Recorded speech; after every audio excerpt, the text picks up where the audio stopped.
Hello there and welcome to Future Music from the Robot Lab interview file 12. And for this interview, I'll be interviewing Maria Joaquin and Carl Craig, better known as the duo Strangers. Hey guys, thank you for joining me. Hey. Hey. Hola. Hey. Hey guys, how you guys doing? You all right? We're maintaining. Muy bien. Nice going.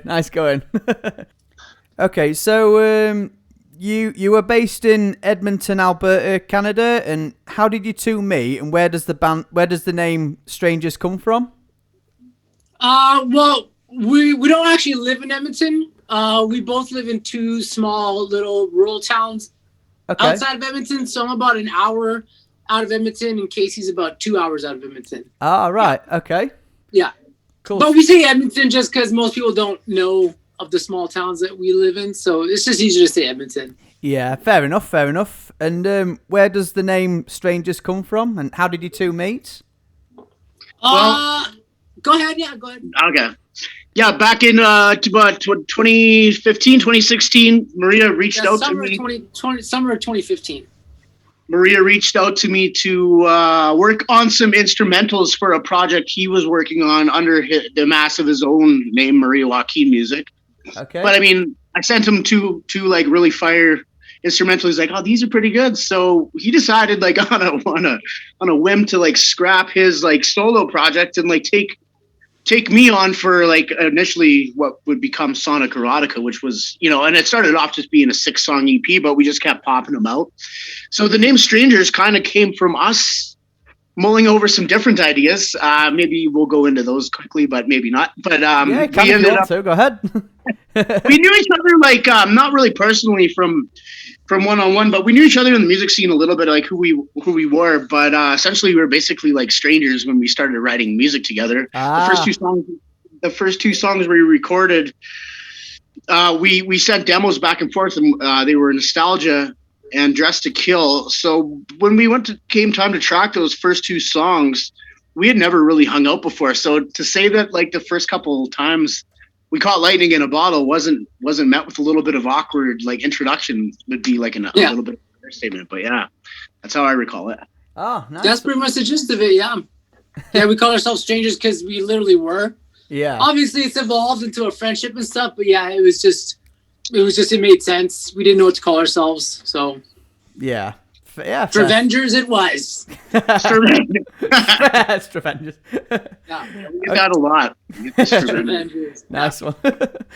I remember first hearing about you two after your last your Infest show in 2018. That was when you became well known over here. And how did that go for you? And was the response great?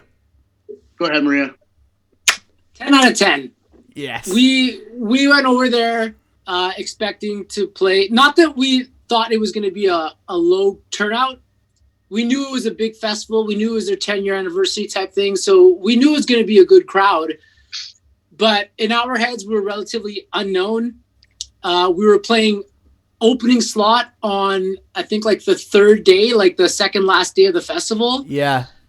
So in our heads, not trying to bite the hand that feeds us, but we're like, I don't think we're going to play to anyone. We're the opening slot at like 2 p.m, but they're flying us out. They're putting us up. They're feeding us.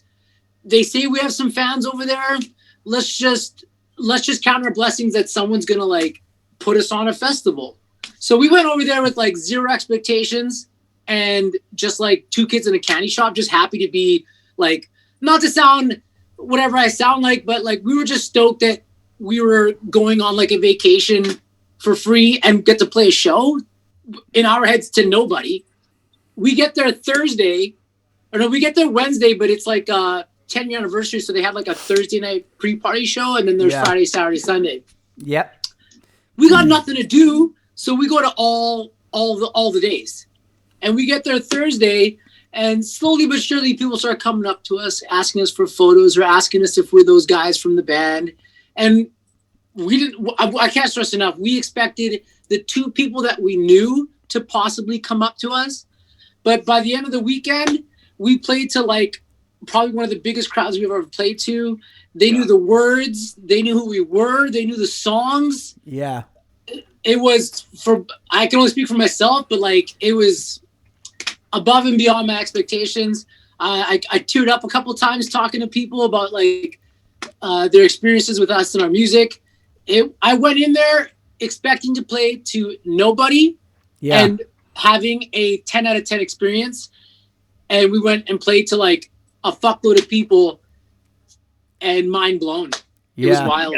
Yeah, I can only relate. Like to add to that was basically, it was the highlight for me personally of like what we've done as a band tour and travel wise. But like being able to not to mention selling out all of our merch and like just like getting a chance to meet with everybody after the set and walking back and seeing like a lineup of people that wanted to take their pictures with us, and it was you guys are like far too kind to us down there in the UK. Yeah, definitely. We rarely get cool bands like yourself and everything, and we're always hungry for bands like yourself, and Infest always has it, and we're always happy and enthusiastic. It shows, man. I've seen shows over here and like played shows over here, and I don't know if there's something in the water or the tea y'all are sipping all the time. Yeah. But it just seems like specifically this genre of music, the electronic stuff, it seems like the UK and Europe in general just seem to vibe with it, appreciate it more, something. We joked about it that like we're flying home, and I even tell my friends here, they're like, oh yeah, I'm in this band, but like we're nobodies, but we played this show once and it was like, we're big in Japan. I say the same, that's a cliche saying like we're big in Japan. So like over here, I'm a nobody. Yeah. You go over to the UK and it's like, oh my God, it's strangers. And it's pretty touching. It makes you want to, not that you're doing it for the accolades or for people to like, you know, like stroke your ego, but man, it does feel nice. Yeah. And it makes you want to keep going. It makes you feel like you're doing something for someone else. It makes you feel like you're doing something bigger than yourself and that you're on the right path. It was very touching. Yeah. It's an experience I'll never forget. Brilliant. Yeah, definitely, man. I mean, I first heard about you after your announcement, and then I saw your video to Nostalgia, which they provided, and I just thought, this is amazing. I immediately got hooked on it. And I saw your performance as well, and I was completely amazed. And I have to say, Maria, you've got a good set of lungs. I have to admit, you have a fantastic set of lungs. Thank you. I agree. Yes, I agree with that. Very energetic. It's funny because I'm always in my head, and I don't think it sounds that good. Like, even right now, the sound of my voice. No one likes the sound of their voice, but it takes. Like I like the sound of my voice on the songs. Obviously, I wouldn't be putting it out if I didn't. But at the same time, there's this hypercritical side of me that thinks it sucks. And unfortunately, I need someone like you to tell me that, like, it's amazing. Yeah. For me to be like, oh, it is? Because I'm walking around thinking my breath stinks, and everyone tells me, like, no, it actually smells pretty minty. So thank you. It's really nice. Yeah, no worries, really man. Nice. Yeah, I really enjoyed your set, and you're very energetic as well. And like I said, I immediately bought your first 2 albums at the time. I just bought them straight as soon as your set finished. Bought them, and when I got back after a week off work, I had a week off work after Infest, and I just listened to the albums. I was just completely mind blown, and and I think there's been a strong response, and also again with Infest, we're always hungry for new talent for electronic artists. We're always asking them to come over here all the time, and when they do, we get some fantastic responses. I mean, bands have been over here, then they've received absolutely fantastic responses. They've been coming back more regularly on a daily basis. I mean, Mameka, for example, no one knew who they were in Infest 2010, and everyone went mental to them. And they just kept coming back more and more to UK on a regular basis, and they're based in Denmark. And we're always ravenous and really craving for artists overseas, Europe, Canada, America, etc. We're always craving for it, hungry for it, because we want to see. Yeah, y'all are, like I said earlier, y'all are super supportive. Yeah, the UK and Europe, even when we check like the back end stuff.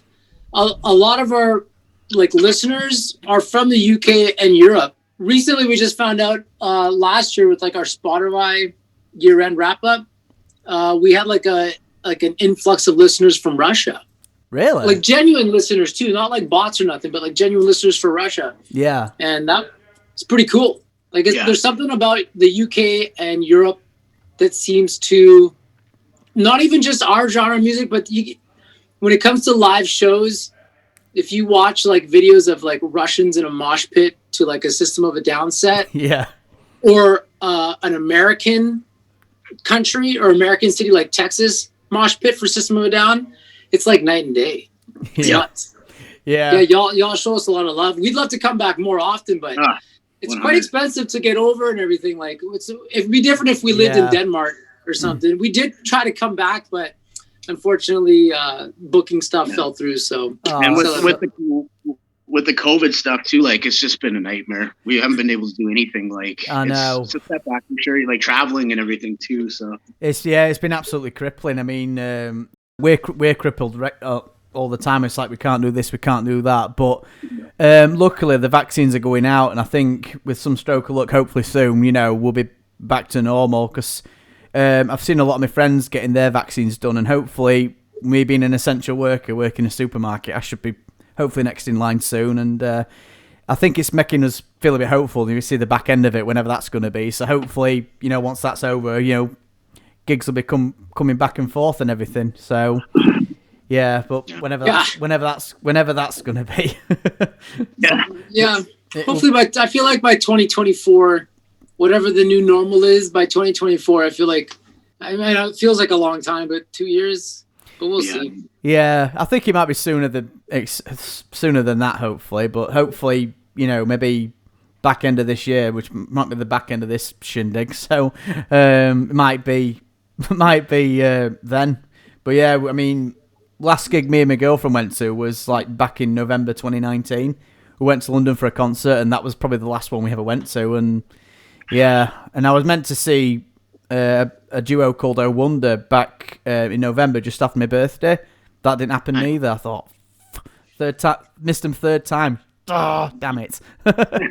Damn. Hey, you won't miss them again when things open up, I'm sure. I feel like, obviously, I'm saying something that a lot of us probably are saying, that once things do open up, if there's a show, chances are you're not going to have to, you're still going to have to promote it and get people to come out, but people are going to be more hungry to come out, Yeah. You're going to see people going out to events, even if it's just like your friend's small, shitty band. People are so hungry to get out. I am an introvert. I always joke around like I'm a social camel. I need to go out once every 6 months, but it's been like a year now, so like even I'm getting a little like, man, I'd love to go to a bar, and I hate going to bars. Yeah. But I would go to a bar. If a bar was open and it was normal, I would go just for a night, just to get the fuck out of the house. Yeah, I know. Could be worse. I know. I think we're all in the same boat. I mean, I can't, because what I like to do as well is just go out and shake my ass, as I say, and go and have a boogie in town and whatnot, and sometimes karaoke on a Wednesday night, and it's just like all work, no play, and it's just driving me crazy. It's like, I can't do this. I'm just working all the time, and that's all I'm doing really. So it's just kind of a nightmare, But yeah, I do feel you. But I think when all this is going out, I think the entirety of Doncaster is going to go out the next Saturday night. It'll be completely crammed like a Leeds Fest or something. I hope so. Yeah, it's going to be crazy. I can see it happening. But I'm going to take a step back until things pan out a little bit. Because that's what I meant by 2024. Like, obviously things are going to get more and more settled in the next year or two. Yeah. But I feel like someone like me, by 2024, like I think, well, maybe not so much now. They put new travel restrictions on for like flights. Yeah. But before then, you could fly to Mexico. You could still technically travel. Yeah. But in my mind, I was like, I don't feel safe. I'm not going to feel like okay till like 2024. Yeah, I know. I think, might be maybe next year or something like that. I think it might pan out sooner than expected, but I know where you're coming from. But I think as long as you stay safe and everything, I think when we all get vaccinated, I think, it shouldn't be a problem, should it? So I think I'll take what I can get as it comes. Yeah. But I don't think I'm gonna feel like super comfortable or confident going to like shows, conventions, all that stuff till like 2024. But that's me like being on the conservative end. Yep. Fair dues. Okay. You have 3 albums to your name under the Negative Game Productions, and back last year you released a new album which is called Zayka. Zyka. Is it Zyka? Zyka. Yeah. Zyka. Zyka. Zyka. Okay. And Maria, you've stated this is a very personal album to you about a relationship. Could you tell me about the album and the meaning of the word Zyka? Yeah. So Zyka is it's like a Russian word. It basically translates to like bunny. Yeah. Like rabbit, little bunny. And the same way over here, you call like your loved one sweetie or honey or something like that. It's over there. They say Zyka a lot. So you would just call your significant other like Zyka. And I was dating this Russian woman that I met. I met her in here in Canada, but she's from Russia, full accent, like everything. Oh yeah. And yeah, and she would call me Zai and Zyka a lot. I was thinking of writing it in Russian, but with the Russian characters, you wouldn't even know what to call the album, and we're already like small time, and I didn't want to make it like hard to find. So she always wrote it to me in English, like in the English writing, which is Zayka, which actually I think is a little different. Like I think normally the way you would write it is Zaika. Yeah. But she always wrote it this way. So to me, that's just the way it was. And it was just a really weird relationship. I don't know how much else to like I don't know how far you want to go into it. Okay. So, Okay. but I'll go as far as you want. But yeah, that's more or less who it's about. Yeah. Okay, cool. I've also noticed that Zyka is digital release only. Will there be any CDs available? And is this album self-released or under Negative Gain? So it is under Negative Gain. Yeah. It's only a digital release because of like we can't really play shows. Yeah. And playing shows is where we sell most of our physical CDs. Like, yeah, people do order from Bandcamp, but for the most part, we don't sell a lot of merch unless we're on the road playing shows. Yeah. There's no shows to be played. Initially, it was supposed to be just like a 3-song EP, and the label doesn't press like CDs for EPs. Yeah. And then kind of last minute, it turned into a full length because with most stuff, we just keep cranking it out till we're kind of like done. Okay. And so with the way not to sound boring, but like the way the back end stuff works, if we wanted to put it out on the 15th, which side note had like some personal meaning to me, like that's when I first met this woman in December 15th of like X amount of years ago. So in my artistic mind, it had to come out on the 15th, no ifs, ands, or buts. But that meant, okay, well, there can't be a physical release. And I said, that's fine. There's COVID. Yeah. It's fine. It would have been nice. And maybe in the future, the label might do that.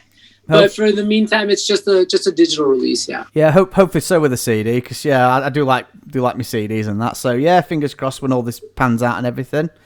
Well, no offense to you or us, but like we're all old heads, and most people aren't buying CDs. Yeah. So, but if the label does press them, like I don't listen to CDs, but like it's nice to have a physical copy of something you put so much of your time into. Yeah. Yeah. But I just want to add to that too, that the artwork on that album was all Maria. Maria designed all that artwork, which I think like just that alone, when he was showing me what he was designing for the covers and stuff, I was like, man, like it would be lovely to have like physical copies just for the artwork alone. Like it looks so good. Yeah. But, I did ask them about it, but yeah, with the time restraints and everything, they said it just didn't make sense unless we pushed it back. And we didn't really want to push things back because one of the downsides for us personally, artistically, with being on a label is there's like time structures. So if you want to put something out, you can't just record an album. Yeah. And then show the world. It's like, well, hold on. I know you're crazy excited, but you got to hold on to that. And you're going to have to sit on it for 3 to 4 months. We got all this promo to do. We got to press all this shit before we can even like tell people about it. And as an artist, by the time we put it out, some of those songs are 6 months old. Yeah. With the previous albums, some of the songs were like a year old, and we didn't lose excitement for them because there is like a promotional run when you put it out, so we get re-excited. But we feel like we're listening to like songs from like a band from 2 years ago. So with this one, we really had it in our heads that like we want from like oven to listeners' ears as short as possible. And 6 months already felt too long, and to add another 2 months just so we could have a vanity copy in our hands, we're like, nah.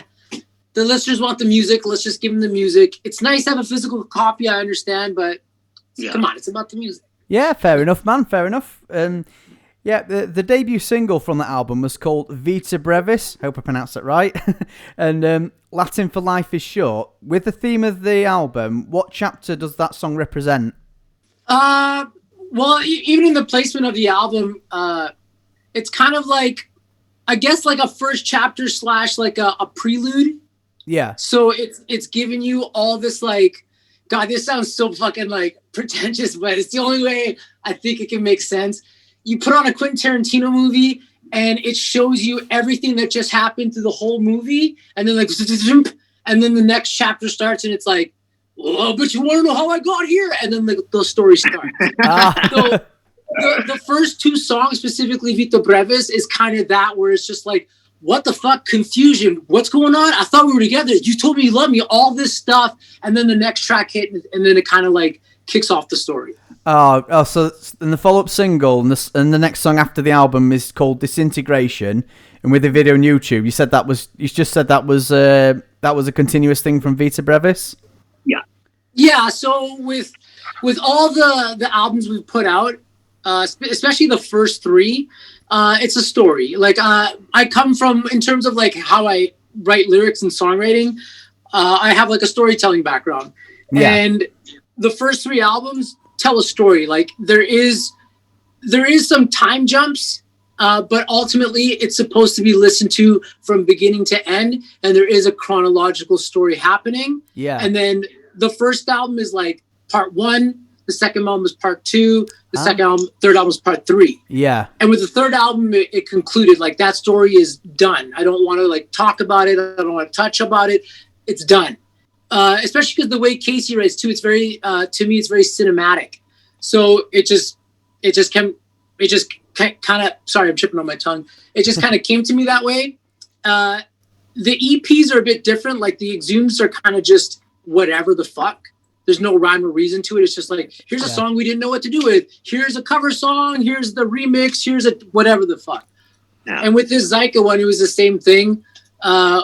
Initially, it was supposed to be a 3-track EP, so I kind of had to like squeeze the entirety of this relationship into these 3 songs. So that's why the first song really is this big like amalgamation of like everything that kind of happened through the relationship. Yeah. And then Disintegration, and then it was supposed to be Stockholm Syndrome. But then Casey, the way we write, he just keeps fucking hitting me with all these tracks, and a lot of it was very fresh in my head. So next thing I knew, all these songs kept coming up. And next thing I knew, we had a little bit of an album, and then I kind of had to just kind of not stretch out the story, but just kind of elaborate on some of the feelings I was feeling. But all of them are that way. Even Zyka, if you listen to it from beginning to end, it tells a story. Nice one. And are there any plans for a new single from Zyka, along with the promo video as well? Because I know you've done Vita Brevis and Disintegration. Is there plans for another one? Ideally, yes, we'd like to, but COVID's kind of been a bit of a bummer with that, because we do sometimes work with my brother, who helps us with like videography and stuff like that. Nice. But he's got a family. He's got a family and stuff to worry about. So like with COVID, he doesn't necessarily want to be meeting up with a bunch of people to like shoot a video and stuff. So we'd like to. I like to think we will. I'm not going to say what, because who knows what'll like. We kind of fly by the seat of our pants with that. Like if we get a sense of inspiration, we kind of just like run with it and shoot it, and then it comes out. Yeah. But I like to say, I mean, the album's only like 2 months old, so I'd probably say within the next 3 months, you'll probably see another single and video. Yeah, I'll look forward to it. We're going to have a little bit of a break, and I'm going to play the first 2 songs from the new album by Strvngers, again, which is called Zyka. The songs that I'll be playing are VITA, BREVIS and Disintegration. I'll see you in a bit, guys. Okay.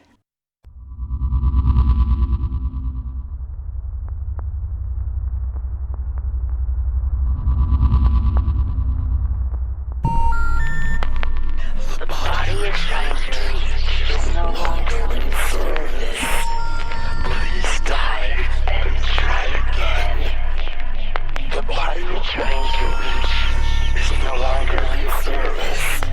Please die and try again. Please die and try again. The body you're trying to reach is no longer in service. Please die and try again. Sorry if this recording makes you nervous. If our body can be connected in denial. The body you're trying to reach is no longer in service. Please die and try again. Sorry if this recording makes you nervous. But your body can't be connected in denial. She tells me I don't know who you are anymore. Are you still the same man that I swore I fell in love with? I'm confused. Do you know who I am anymore? 'Cause I'm still the same man that you swore you fell in love with. Harder and harder to adore. What happened to the woman that I swore I fell in love with? I don't recognize her anymore. But I'm still the same man that you swore you fell in love with. Are you happy now? Giving your heart to someone else. When you swore at me that we were meant to be forever. Oh, I hope you're happy now. Giving yourself to someone else. For his sake, I hope you're not a serial killer. Serial killer. I hope you're happy now. A reminder of my big love for you, Tommy. Let these Roman numerals remind you of the time we had together. And remember that VITA, BREVIS. You will always be in my heart. And I will always love you. Indivisible. It's the silence that overwhelms me. Tales of tyrants and territories. It's the isolation that kills me and brings me to my knees. As she towers high above me, I look down, she looks surrounding. In the vile field of violence, silent and disbelief.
Hello there and welcome back to Future Music from the Robot Lab interview file 12.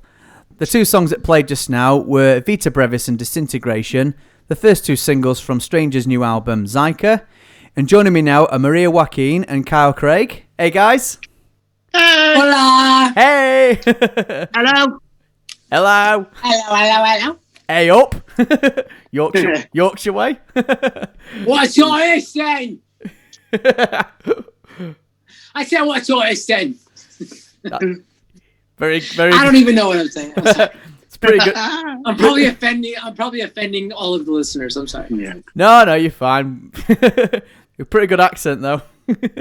It's pretty good. All right. Your last album before Zyka was called Death Is the Only Way Out, and you released a promo for the title track, which was 8.5 minutes long. Yeah. Yeah. Could you tell me what inspired that song and the album? Yeah, of course.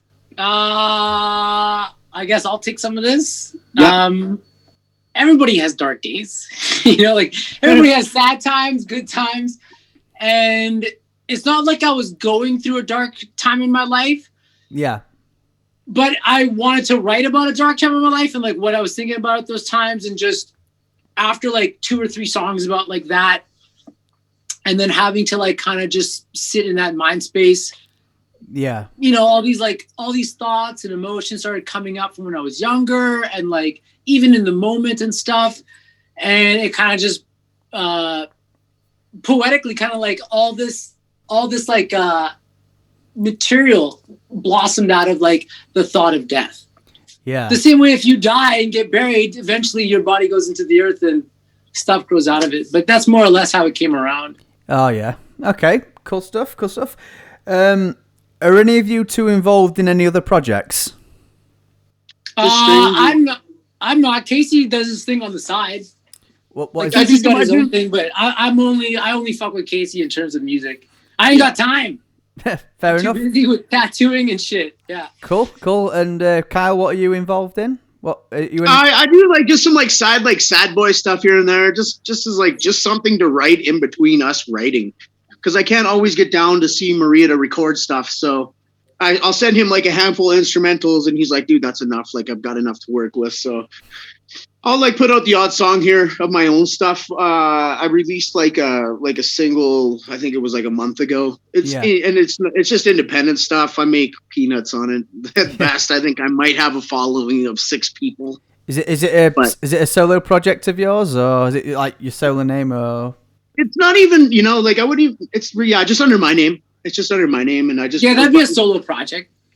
Yeah, I guess it would be just something to kill time between us writing, because if I'm not writing or doing something, with all this free time on my hands, like it's a little bit much for me sometimes. I need to get my stuff out there too.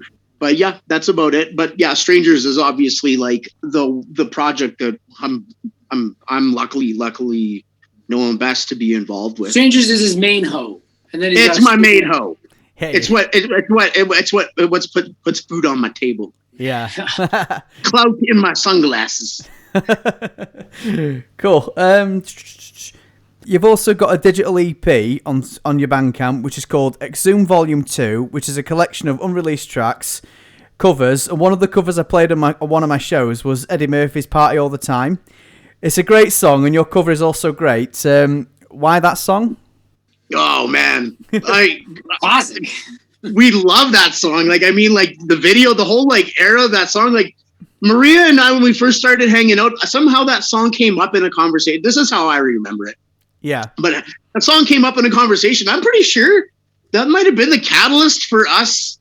I think the first cover we ever did was Girls Just Want to Have Fun, but I'm pretty sure Eddie Murphy was the second. Yeah. That was before we even had an Exhumed EP out. And we were because we had that, not to cut him off, but we actually had that track just like, what do we do with this song? It's so like, it's so fun and like not dark. It's not spooky. It's not that it wasn't strange, but like it was early on in our like identity that we didn't know, like, what is this? Yeah. So we kind of just sat on it for like at least a couple years probably. So it definitely, it was the second cover we did, but we didn't know what to do with it. We played it live. We played it live at like our third show. Yeah. But that was it. Cool. And keep going.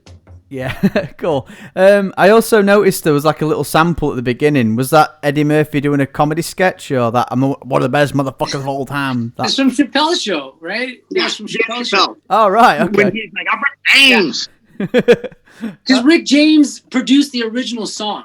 Yeah. And he also did the vocals. Like, he's the one that says, diamonds on your finger. That's Rick James. Oh, right. In the video, it's Rick James in the recording booth and shit. Is it the guy with the curly long hair? Is that him? Yeah, he had like the long braided hair stuff. Hairy curls. All right. All right. Awesome. And then Chappelle's show did like a big skit about him. And we just thought it was like a cool little, like, we just thought it was a cool thing to do. Yeah. Yeah. I still think, like, for me, my favorite cover we've done is definitely Man Behind the Mask by Alice Cooper. We played that live at a horror convention. We had, like, Jason come up on stage with us. And, like, it was, I still think, and recording that song with Maria was probably, like, one of the highlights of, like, working with him, like, on a fun track. Like, it was a great time. Nice one. Cool. Yeah, I included that. One of your, like I said, I included one of your covers on one of my special shows back in the past, back August. I did. Cool. Yeah, I sent it to Maria a while back. Replica Files 2 it's called. It's a collection of covers, and I included Party All the Time on that one. Oh, dope. Yeah. We there's been talks of us, like, doing another Exhumed and stuff, and I think, like, without giving too much away, once me and Maria and I kind of hash out some time frame stuff and, like, see what works, there could be another Exhumed album, or we could go, I don't know what the future is really holding at this point as far as, like, what we're doing, like, music wise, but can you give us like a few little hints, maybe like a certain cover or anything, or anything you had in mind? I wouldn't say it's a hint, but I know I've like half-kiddingly joked a lot to Casey that, like, I would love to cover Sebastian the Crab's Kiss the Girl. Yeah, nice one. From the Little Mermaid soundtrack. I would love to cover that song. Go back and listen to it. If y'all listening, go ahead and YouTube, Spotify, whatever, Little Mermaid soundtrack, Kiss the Girl by Sebastian Crab and tell me that isn't a dope song, and imagine it with like a Strangers twist. That'd be the best dance song in the world. That is something I really look forward to hearing. If you get and the lyrics are right up Strangers Alley. It's right up Strangers Alley.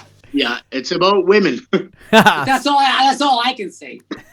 Or female crabs. I mean, whatever. Cool. I know you've just released Zyka back in December, but are you currently working on new music? And, is everything going okay, despite the pandemic? Well, we just put out Zyka. And for me personally, with my apprenticeship and everything going on, and not to sound like a sad boy, but like the emotional toll it takes on me to like write about this stuff, because it's all like personal experiences. Yeah. Okay. I gotta chill out for a minute, man. Like 5-6 years in a row. Like if you look at the months between albums, it's an album a year. Yeah. I'm not to brag or anything, but most bands ain't doing that. And they're not putting out, and if they are, they're not putting out like quality work after quality work.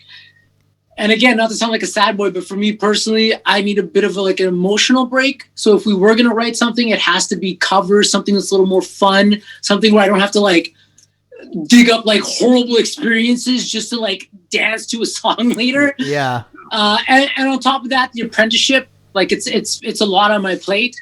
I'm gonna speak for Casey, but I'm sure he's probably working on a lot of music because he has the time, and like he's not doing a tattoo apprenticeship. Like that's his thing, music. So he's got a lot more time to work with. But me personally, I still listen to the songs that like he sent me, and I still listen to some instrumentals we have, and like I write little clips here and there. But like I don't personally want to go into that fucking vault of depression dance music anytime soon. Like it's been 6 years of just like living in like wallow. That like for me personally, I need a break from that. I want to put out, if we're gonna put out something, it needs to be light, it needs to be dance, it needs to be fun, it needs to be cover songs. I don't want to be singing about like sad, depressing shit right now. Yeah, fair enough. Especially during COVID, like killing me. Yeah, I know. A lot of bands I know have actually released albums inspired by this whole COVID shindig, the whole COVID pandemic. Eric, a man I know called Eric C. Powell, he did an instrumental album called Mute, little EP. So it's about all the feelings and everything about during this situation. And another band I know released a single called Isolation, and later released an album which is called Music. I think was it Music in an Uncertain Time, Music for Uncertain Time, something like that. I think it's all inspired about the pandemic and everything that's been going off right now and everything. And I think it's pretty good stuff to write about. I think we can, because it's something the whole world can relate to. I mean, would be cool. Like, I mean, a lot of bands I know have done that. They've released singles on iTunes, etc. Yeah, they've done singles, and it's proven to be really popular. I've heard some. There's one particularly I like by Bring Me the Horizon. They put one out that's like lyrically, it's clearly about like the pandemic. Yeah. But for me personally, like that's just not something I want to write about. Yeah. And like, back to what Maria was saying too, just to add on to like, if we're gonna write anything, it is a lot. It's a lot on my end to produce and to have like that time to wrap things up, sitting with those songs, knowing full well Maria's got like a lot on his plate, apprenticeship wise, plus his time. We live 2 hours apart. It's winter here in Canada. The roads are shit. There's not a lot happening right now. And like after Death is the only way out was done, we kind of looked at each other. We're like, is this album as good as it gets? And we took our sweet time getting around to Zyka. Like there was probably in 5 or 6 months of talking and just like, kind of going and like, tickling the ivories, but not on that given day. And then one idea usually sparks a waterfall. We just haven't had that yet. And we haven't had the time to really reconnect. Like I haven't seen Maria since September, probably October. Like beginning of October, September, October. What last year? October last year was it? Mm-hmm. Yeah, it's February now. But like it's it's not like there's nothing but love for each other, but it's been tough, like, and like with like not having we don't really have any we haven't really like hashed out the next like chapter, what we want to do, and we are both focusing like on ourselves right now, and like like rightfully so, like he's got a lot on his plate, like he's drawing permanent doodles on people, like, and he's doing good things, and I'm sitting around here and trying to get my motivation to get going, but like there's only so much a person can do when the rest of the world's on hold, so that's where we're at. That's where I'm at with things right now. But there has been things written and stuff, and there's like little like ideas kind of like floating around, but fair dues. I think it gives us time to do that, doesn't it? Because keep us occupied and focus on ourselves during this time. When all it blows over, we can go out into the world, bigger and better people, isn't it?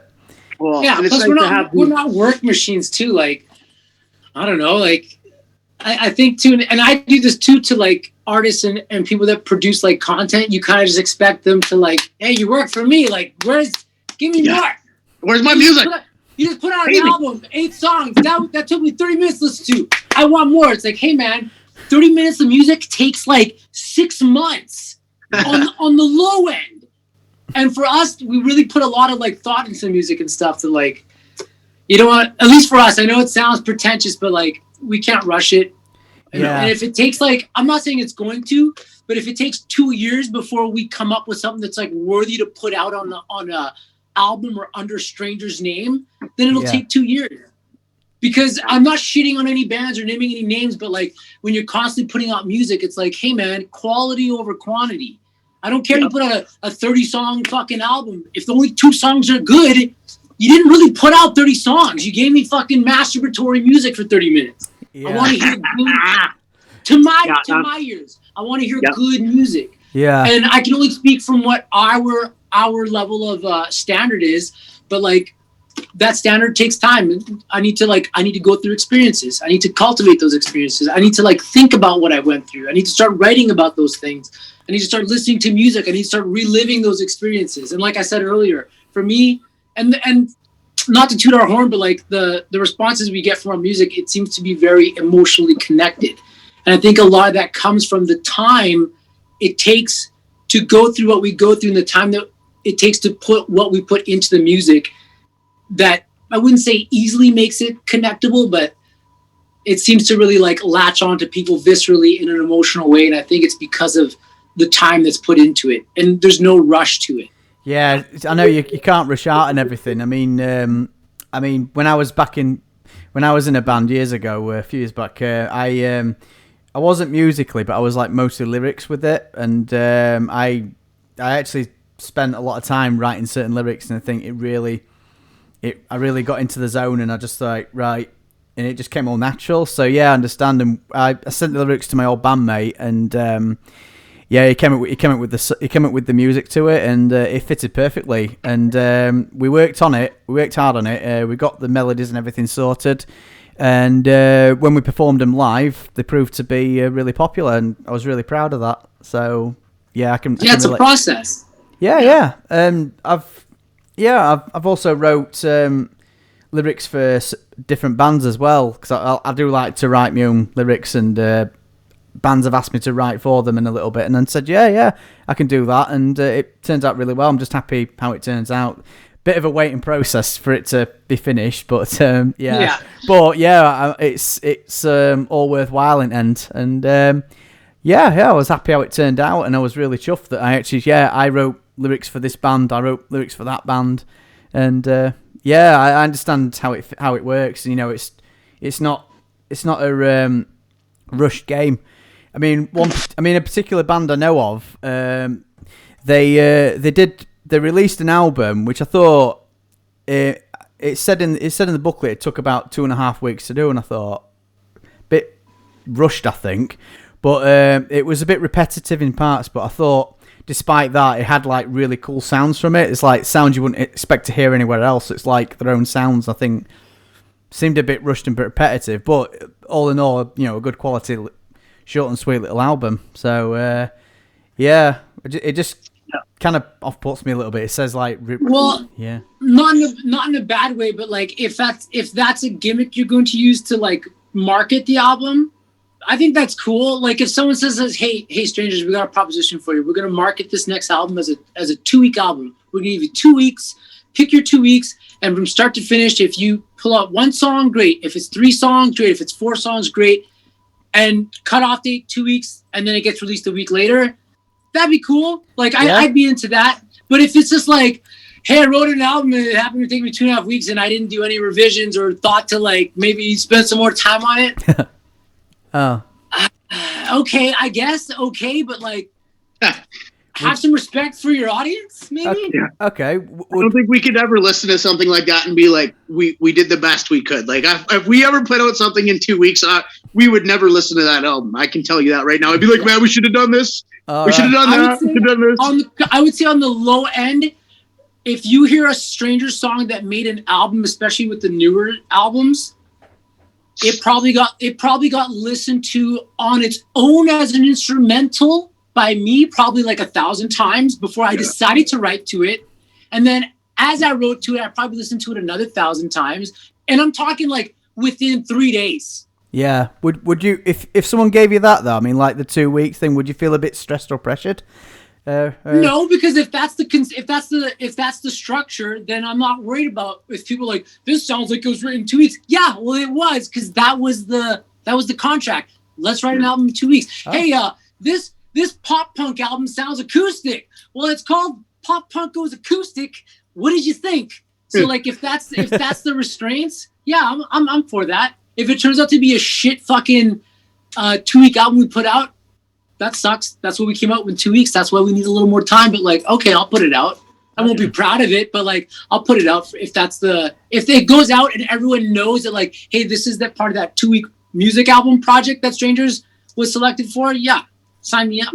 Fair enough. Yeah. And not to stroke our ego, but I'm certain if we did sign up for it and prepared to like, hey, we got to take these 2 weeks off. That's what we're getting paid for. We have no distractions. 2 weeks.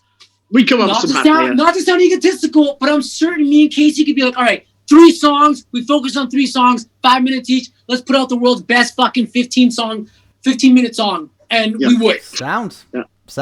Nice one, man. If that challenge is out there, go on and find us.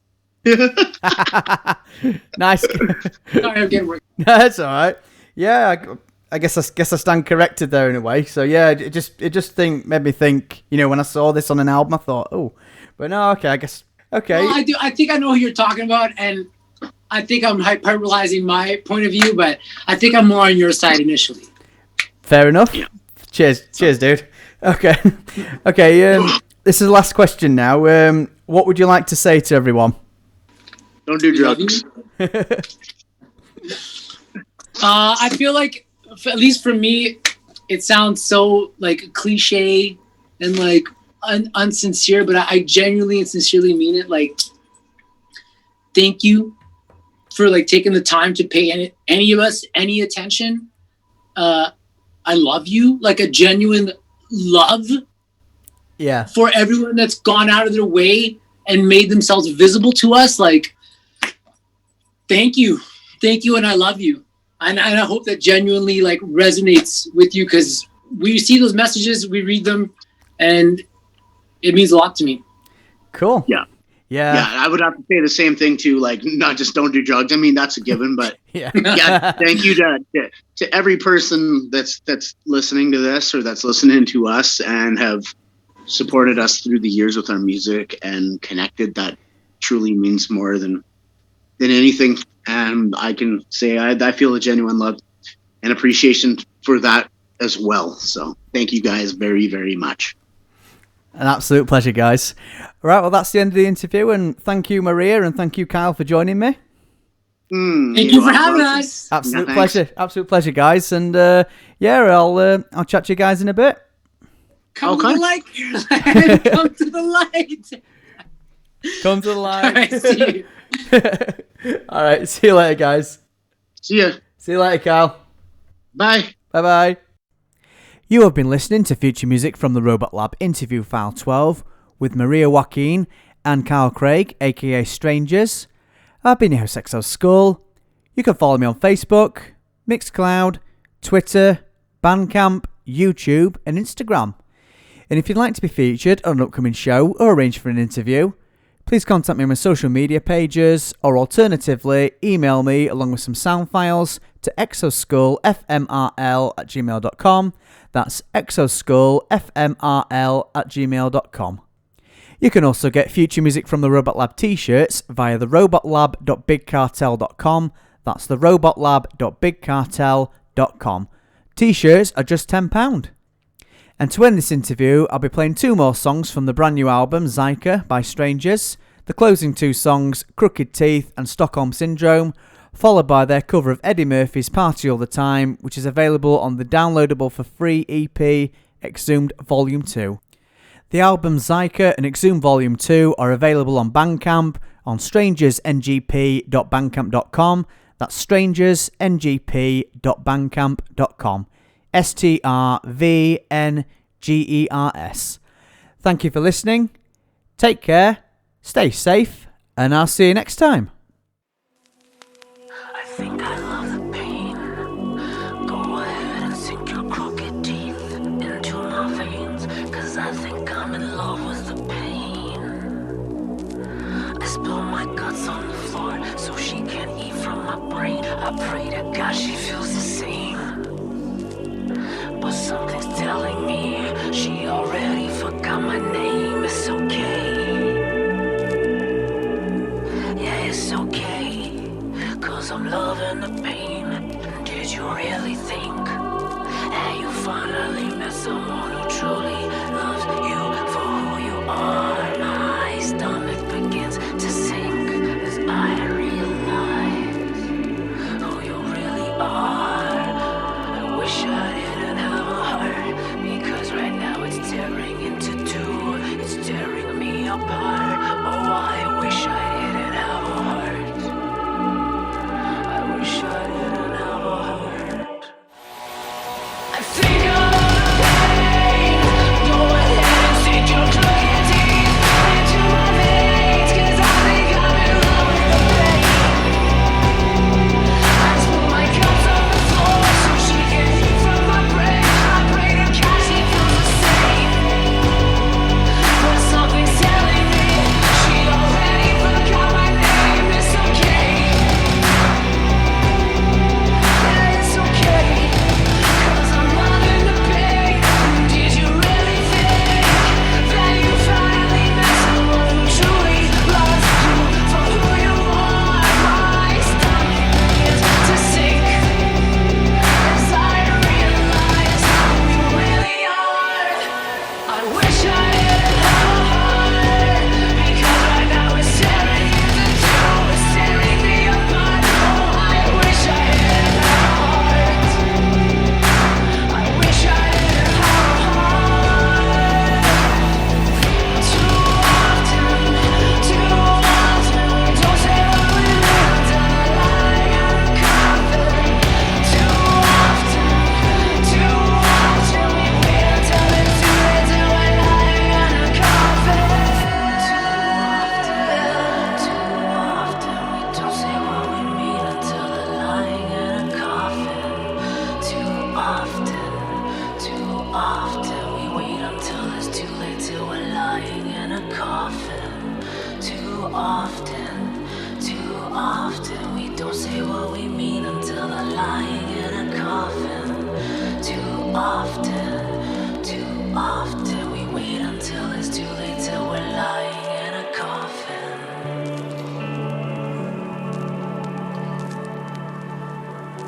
Till we're lying in a coffin.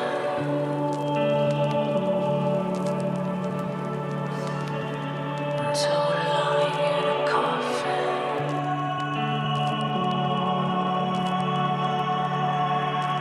I'll be lying in my coffin.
остановит меня наказать моего маленького зайку?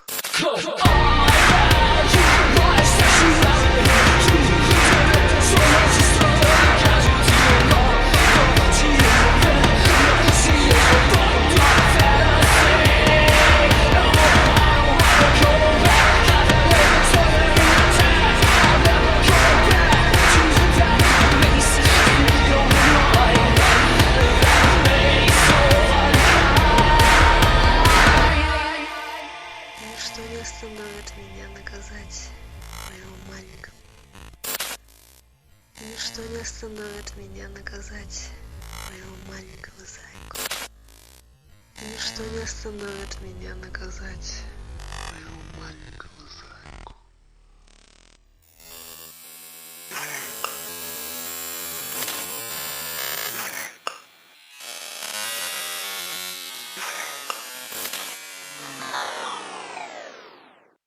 I'm one of the baddest motherfuckers of all time. One of the best singers, one of the best looking motherfuckers you've ever seen. I'm Rick James, bitch. Cocaine is a hell of a drug.